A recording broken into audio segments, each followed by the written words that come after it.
Evening settled gently over Seoul. The city seemed to glow beneath countless lights reflecting across the Han River. Inside the Hanseong Foundation Cultural Center, months of preparation had quietly become reality. Guests arrived from around the world. Ambassadors, business leaders, artists, architects, educators, scholarship recipients whose futures had been forever changed by the foundation's work. Soft classical music drifted through galleries displaying centuries-old Korean calligraphy, ceramics, and paintings. Conversations unfolded in dozens of languages.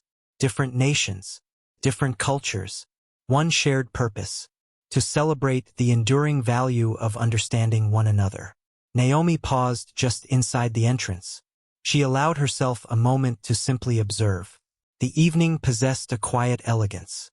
Nothing felt excessive. Nothing seemed designed to impress. Instead, everything invited appreciation. Historic artifacts stood comfortably beside contemporary works. Traditional musicians performed beneath modern architecture. The foundation wasn't preserving history by placing it behind glass. It was allowing history to continue breathing. A docent approached with a warm smile. "Welcome, Ms. Brooks. We're honored to have you with us." "Thank you. It's a beautiful evening. We're very proud of it." As Naomi continued through the gallery, she found herself slowing naturally. She paused before a centuries-old piece of Korean calligraphy. The brushstrokes were deliberate, patient, confident. Each character seemed less written than discovered. A small plaque beside the artwork read, "Every brushstroke reveals the character of the one holding the brush." Naomi smiled quietly. Some lessons crossed every culture.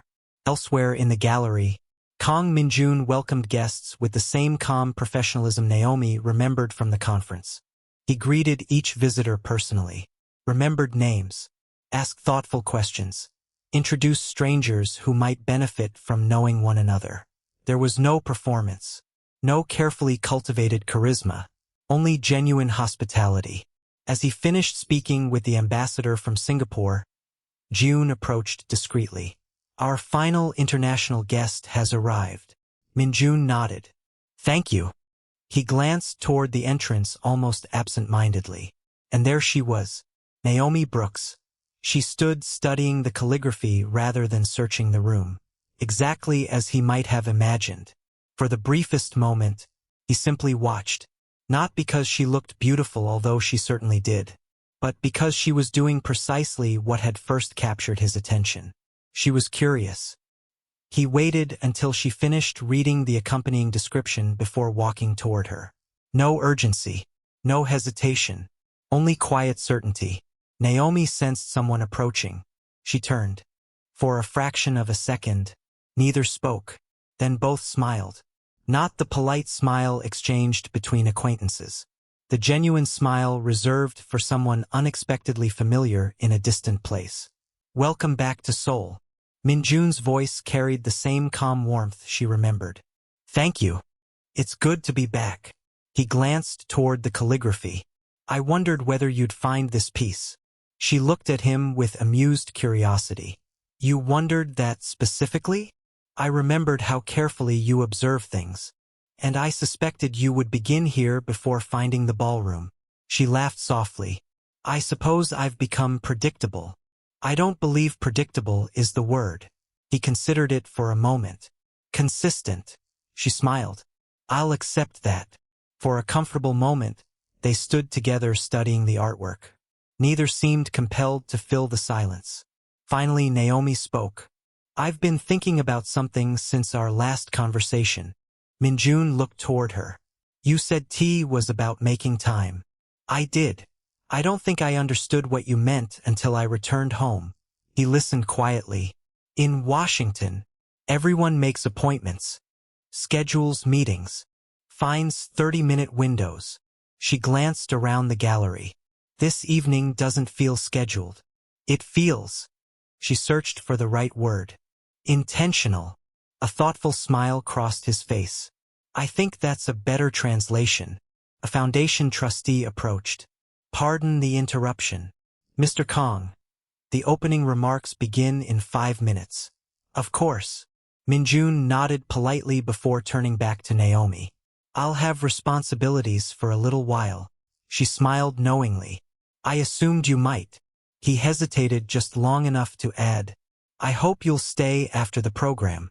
I'd like to continue our conversation. Naomi met his eyes. I was hoping you would. As Min-jun walked toward the stage, Naomi remained beside the calligraphy for another moment. She watched him greet scholarship recipients, speak with volunteers, and quietly thank musicians preparing for the evening's performance. No cameras followed him. No reporters surrounded him. There was no hint of self-importance. Only service. Standing there, Naomi realized something. The man she'd met at the conference hadn't been different from the man before her now. He had simply been complete. The evening's lights dimmed. Guests found their seats. The Hanseong Foundation gala was about to begin. Neither Naomi nor Min-jun realized that somewhere within the crowd, someone else had already noticed their reunion. The applause lingered long after the final speaker left the stage. Not because the evening had ended, because it had truly begun. Guests drifted naturally back into the galleries. Conversations resumed beneath centuries-old paintings and carefully preserved calligraphy. Scholarship recipients gathered with mentors. Musicians performed softly from a nearby courtyard. The Hanseong Foundation had never intended the gala to be merely a celebration. It was designed to begin conversations and to continue others. Naomi found herself standing beside one of the restored calligraphy exhibits when a familiar voice spoke gently behind her. I hope the evening has lived up to its invitation. She turned. Min-jun had exchanged the formality of the stage for the quiet ease she remembered from the conference. It has. She looked around the gallery. I thought I was attending a gala. He smiled. So did many of our first guests. She laughed softly. This feels more like a conversation. That was always the intention. He gestured toward the surrounding exhibits. Culture isn't preserved by being admired from a distance. It survives when people engage with it. Naomi nodded thoughtfully. That explains why nothing here feels like a museum. His expression brightened ever so slightly. I'm glad you noticed. As they continued through the gallery, they paused beside a display of restored manuscripts. A group of university students approached, recognizing Min-jun immediately. Mr. Kang. The young woman leading the group bowed respectfully. We wanted to thank you. He returned the greeting with equal respect. You've done all the hard work. We simply believed in you. The students smiled before introducing themselves to Naomi. Within moments, she found herself asking about their research. One student described preserving centuries-old architectural drawings. Another explained how digital technology was helping restore damaged texts. A third spoke passionately about introducing Korean history to younger generations. Naomi listened with genuine interest. Not politely, intently. She asked thoughtful questions, encouraged each student to elaborate. By the time the conversation ended, the students were smiling with the same ease they had shown Min-jun. As they walked away, Min-jun glanced toward her. They seemed to enjoy speaking with you. I enjoyed listening. There's a difference. She smiled. I've always believed people reveal more when they know someone is genuinely interested. He looked at her for a thoughtful moment. I believe that's true. They continued into a quieter gallery overlooking an interior garden. Traditional stone pathways wound between carefully sculpted pines. A reflecting pool mirrored the evening sky. The sounds of the reception faded behind them. For the first time all evening, they were alone. Not intentionally, simply because the evening had carried them there. Naomi stopped beside the water. This place is remarkable. It used to be a private courtyard. The foundation restored it. She looked toward him. I've been curious about something. He waited. Why this? He tilted his head slightly. The foundation. You've built a very successful business. She looked around the garden. But this feels personal. Min-jun was quiet for a moment. When I was younger, someone once told me that prosperity without stewardship is simply accumulation. She considered the words. And you believed them. I've spent my life trying to. His answer was simple. Without performance. Without self-congratulation. Naomi realized something then. Many people spoke about legacy. Min-jun appeared to be living it. From across the courtyard, Ji-yoon approached with a warm smile. I hope I'm not interrupting. Not at all, Min-jun replied. She turned to Naomi. Several of our scholarship recipients are hoping you'll join them for dessert. They've been discussing your presentation from the conference. Naomi looked surprised. They remember it? Ji-yoon laughed softly. They've quoted it more than once. Min-jun looked toward Naomi with quiet amusement. I warned you your ideas had a longer journey than you realized. She smiled. I'm beginning to believe you. As Naomi followed Ji-yoon toward the reception hall, she glanced back briefly. Min-jun remained standing beside the reflecting pool. Neither waved. Neither spoke. They simply shared a quiet smile. Not because the conversation had ended. Because both understood. It would continue. Unseen by either of them, a man standing on the upper balcony watched the exchange through the reflection in the glass. He didn't linger. He didn't approach. He simply turned and disappeared into the crowd. The evening gradually settled into its final hour. The last scholarship recipients posed for photographs. Volunteers carefully collected programs from the reception tables. Soft music drifted through the courtyard as guests began their goodbyes. For the first time all evening, the foundation grew quiet. Naomi stepped outside. A gentle summer breeze moved across the Han River. The city reflected itself in ribbons of gold and silver upon the water. She rested her hands lightly against the stone railing. There was something different about Seoul after sunset. The city seemed less concerned with impressing visitors. It simply existed, comfortably, confidently. Behind her, the doors opened softly. You found the river again. Naomi smiled before turning. I think it keeps finding me. Min-jun joined her at the railing. For several moments, neither of them spoke. They simply watched the boats moving slowly beneath the bridges. Finally, Naomi broke the silence. You know, I've visited a lot of cities. He looked toward her. Most of them want you to notice them. She glanced across the skyline. Seoul doesn't. It simply waits for you to slow down. Min-jun smiled. My grandmother used to say the city only introduces itself to patient people. Naomi laughed quietly. I think your grandmother and I would have gotten along. I believe she would have liked you very much. There was no hesitation in the way he said it. Only certainty. A member of the foundation staff approached discreetly. Mr. Kang, your car is ready. Min-jun nodded. Thank you. The attendant turned toward Naomi. Your driver is waiting as well, Ms. Brooks. She thanked him politely. When they were alone again, Min-jun looked toward the riverside promenade stretching beneath the foundation. Our drivers are being far more efficient than necessary. Naomi followed his gaze. It appears they are. He smiled. Would you mind disappointing them for 10 minutes? She raised an eyebrow. Only 10. I've learned not to be overly ambitious. She laughed. I think 10 minutes sounds reasonable. The promenade was quiet. Couples walked hand in hand beneath rows of softly illuminated trees. Cyclists passed occasionally, their lights disappearing into the evening. Somewhere nearby, someone practiced the saxophone. The notes floated gently across the river. Naomi breathed deeply. I've missed this. Min-jun looked at her. The city. She considered the question. The feeling. He waited.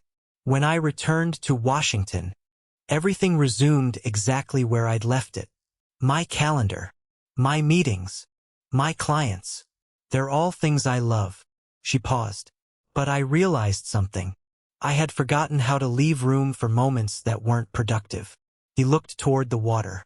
I don't think that's unique to Washington. No, he smiled faintly. I've had to learn the same lesson in Seoul. She looked at him with playful skepticism. I'm having trouble believing that. Why? You appear to have mastered it. He laughed softly. You've only seen my better days. They continued walking.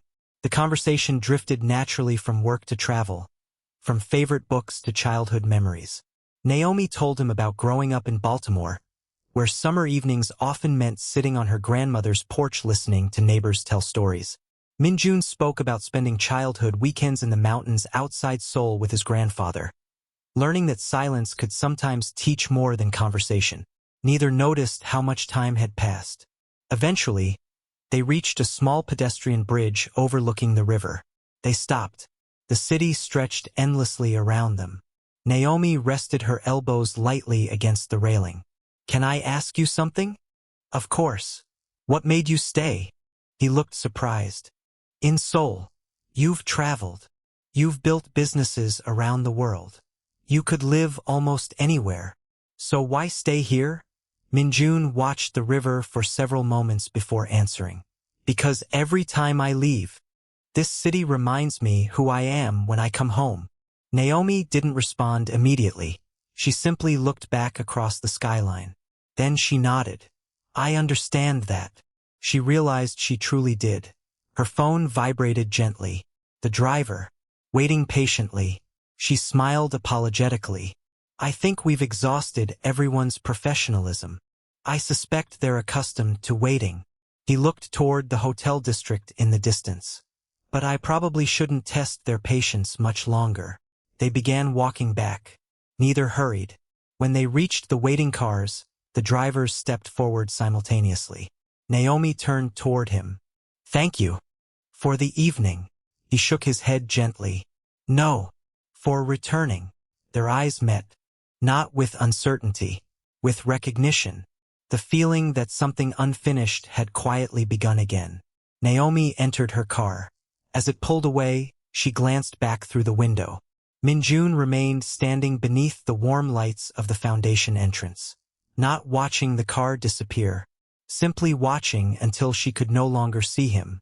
Across the river, hidden behind the darkened windows of an office building, a camera lens lowered. A single photograph remained on the screen. Not close enough to invade the moment. Only enough to document it. The figure closed the camera case, turned away from the window, and disappeared into the darkness. Seoul awakened beneath a clear summer sky. Morning commuters filled the sidewalks. Street vendors arranged fresh fruit beneath colorful awnings. The scent of roasted coffee drifted from neighborhood cafes as bicycles glided along narrow streets. For the first time since arriving, Naomi had nowhere she needed to be. She stood near the window of her hotel suite, a cup of tea warming her hands. Her itinerary for the day was blank. An unfamiliar luxury. Her phone chimed softly. A single message. "Kang Min-jun. If your schedule remains as empty as you hoped it would, may I show you a different side of Seoul?" Naomi smiled before she realized she was smiling. She looked once more at the blank page of her itinerary, then replied, "I'd like that." An hour later, Min-jun met her outside the hotel. No security vehicle. No executive motorcade. Only a dark sedan parked discreetly beneath a line of ginkgo trees. He stepped out wearing dark trousers, a light linen shirt with the sleeves casually rolled to his forearms, and a navy sport coat draped over one shoulder. He looked less like one of Korea's most respected businessmen, and more like a man enjoying his day off. Naomi raised an eyebrow.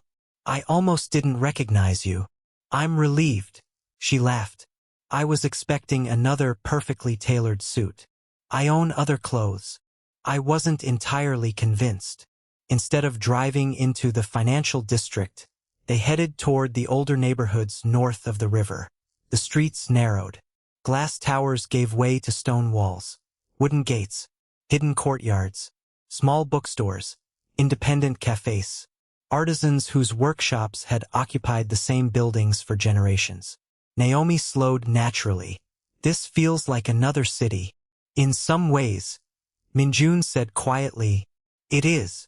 They wandered through quiet lanes lined with restored hammocks. There was no destination, only discovery.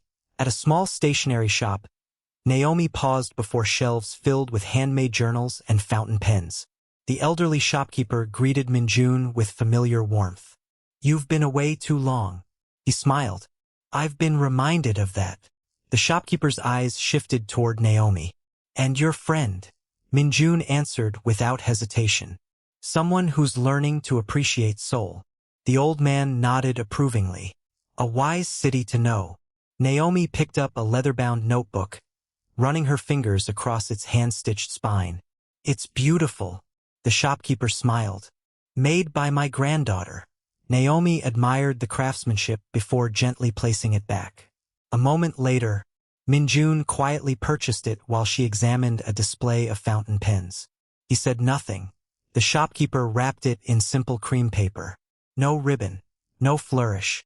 As they stepped back into the afternoon sunlight, Naomi noticed the small package tucked beneath his arm. You bought something. I did. For the foundation? He smiled. No, but offered nothing more. She let the mystery remain. Later, they stopped at a tiny cafe overlooking a hidden courtyard garden. There were only 6 tables. No music, just the sound of wind stirring bamboo leaves. Their tea arrived in handmade ceramic cups. For a while, neither spoke. The silence no longer felt like something either of them needed to fill. It had become comfortable. Naomi broke it first. Can I ask you something? You usually do. She smiled. I've noticed something. He waited. Everyone we've met today already knows you. The shopkeeper, the cafe owner, the woman arranging flowers outside the gallery. They don't greet you like a businessman. They greet you. She searched for the right words. Like a neighbor. Min-jun looked down at his tea. My grandfather believed influence begins close to home. He insisted that if the people on your own street don't trust you, nothing accomplished elsewhere has much meaning. Naomi considered that quietly. I'm beginning to think your grandparents were remarkable people. They were. His smile softened with memory. I've spent most of my life trying to become someone they would recognize. For the first time, Naomi saw something different in him. Not sadness, not regret, just the quiet weight of someone still measuring himself against people he deeply loved. Without thinking, she reached across the table. Not far, just enough for her fingertips to rest lightly against the back of his hand. A gesture so natural, neither of them seemed surprised by it. Min-jun looked at her. She didn't pull away immediately. You don't have to keep proving yourself to people who already shaped you. Her voice was almost a whisper. I think they'd already recognize you. For just a heartbeat, the world seemed to narrow to the small wooden table between them. The courtyard, the tea, the warmth of her hand resting gently on his. He turned his hand slightly, not enough to hold hers, just enough that their fingers met. Then, the cafe owner appeared carrying fresh pastries. On the house, the moment dissolved as naturally as it had arrived. Neither looked embarrassed. Neither rushed to explain. Naomi smiled warmly at the owner. Thank you. When they left the cafe, they walked side by side through the late afternoon light. Neither reached for the other's hand. Neither stepped closer than before. Yet something had undeniably changed. The distance between them no longer felt careful. Felt chosen. Comfortable. As if each had quietly become part of the other's pace. That evening, as Naomi returned to her hotel, she opened the small cream package that had been left at the front desk with a handwritten note. Inside was the leather-bound notebook from the stationery shop. On the first page, written in elegant brush lettering, were only 7 words. For the conversations we haven't had yet. No signature. There didn't need to be one. Naomi smiled, then placed the new notebook beside the one that had carried her across the ocean. One held the story of who she had been. The other waited patiently for the story she had not yet written. Even the most beautiful afternoons eventually surrender to evening. Seoul settled beneath a sky brushed with deep shades of blue and amber. Office towers gradually illuminated. The Han River reflected countless lights across its calm surface. The city continued moving, quietly, confidently, as it always had. Inside her hotel suite, Naomi placed the cream-wrapped notebook carefully beside the one that had traveled with her from Washington. For a long moment, she simply looked at them. 2 notebooks, one worn from years of use, the other untouched, both somehow telling the story of her life. She reached toward the new notebook, paused, then withdrew her hand. Not yet. Some stories deserved to earn their first page. Instead, she opened the older notebook. The familiar leather creaked softly, turning past pages filled with observations, sketches, and questions. She arrived at the entry she'd written before returning to Seoul. This time, I'm going to discover whether opportunity can become permanence. She smiled. It no longer felt like a question, only an unfolding possibility. Across the city, the lights remained on inside Kang Global long after most offices had gone dark. Min-jun sat alone at his desk. Contracts, financial reports, investment summaries. The familiar rhythm of responsibility had returned. Yet something felt different. His attention drifted. For the first time in years, he found himself rereading the same paragraph twice. He leaned back. A faint smile crossed his face. He already knew why. A soft knock interrupted the silence. June entered carrying tomorrow's briefing folder. She stopped. You look unusually distracted. Min-jun looked up with quiet amusement. Do I? You've been reviewing the same page for 5 minutes. He glanced at the report. So I have. She smiled knowingly. I'll pretend not to notice. He appreciated that. After she left, his eyes wandered toward the window. Far beyond the skyline, somewhere across the river, Naomi was likely ending her evening. The thought arrived naturally, without invitation, without effort. He didn't analyze it. He simply allowed it to exist. At nearly the same moment, Naomi stood before the windows of her hotel. The city shimmered beneath the night sky. Without thinking, she found herself wondering what Min-jun was doing. The question surprised her. Not because she cared, because caring had become so effortless she hadn't noticed when it happened. She laughed softly at herself, then shook her head. You really are becoming part of this city. Whether she meant Seoul, or someone within it, even she wasn't entirely certain. The next morning arrived bright and clear. Naomi packed for a day of meetings with architects, developers, and economic advisors evaluating potential locations for the firm's regional office. Her schedule was full, purposeful, exactly the kind of work she loved. As she reached for her portfolio, her eyes landed briefly on the unopened notebook. She smiled. I'll be back. The words escaped before she realized she'd spoken them aloud. She wasn't talking to the notebook. She was talking to Seoul.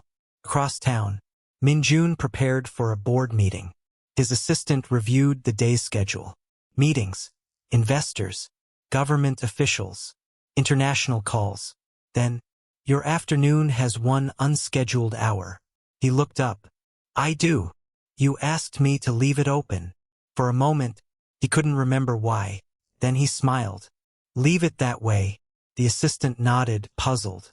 After she left, Min-jun stood quietly by the window. An empty hour. For a man whose life had been measured in 15-minute intervals for years, felt strangely valuable. Not because he had plans, but because, for the first time in a very long while, he hoped something unexpected might happen. Far below, life moved through the streets of Seoul, unaware that two people, living separate lives only a few miles apart, had quietly begun making room for each other. Not by changing who they were, but by allowing someone else to belong within the life they had already built. Thank you for watching episode 3. If you enjoyed it, please like, share, and subscribe to the channel. When did Naomi and Min-jun become more than friends? Tell me in the comments what you think.